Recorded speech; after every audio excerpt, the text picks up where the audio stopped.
এখন অনেকের প্রশ্ন থেকে যায় যে ভাই গত 24 সালে অথবা অনেক আগে যাদের অনলাইন হয়ে আছে তাদের কি হবে? এদের জন্য 1 মিনিটে বলি, সেটি হচ্ছে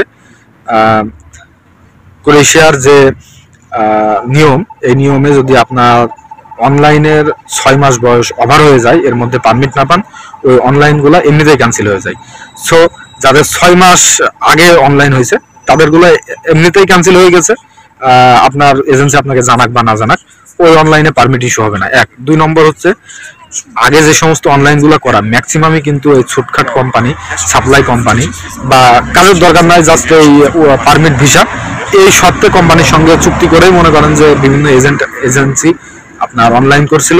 সো ওই ধরনের পারমিটগুলো ইস্যু হবে না। আপনারা যারা অনলাইন স্লিপ পাইছেন ওখান থেকে আপনাদের কোম্পানির ব্যাকগ্রাউন্ড যাচাই করবেন, চেক করবেন, এবং যদি কোম্পানির ব্যাকগ্রাউন্ড খারাপ থাকে তাহলে আপনারা আশা ছেড়ে দেওয়াই ভালো।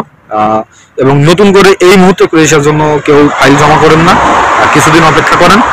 নেক্সট মান্থ থেকে যখন সব কাজকাম শুরু হবে তখন ক্রোয়েশিয়ার জন্য নতুন করে ফাইল জমা দিবেন, এবং ভালো এজেন্সির কাছে যাদের কাছে টাকা পয়সা গ্যারান্টি আছে।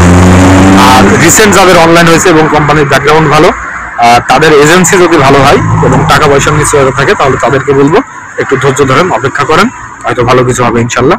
তো ভিডিও অনেক লম্বা হয়ে গেছে, একটি ভিডিওতে এত কথা আসলে শোনার ধৈর্য থাকে না।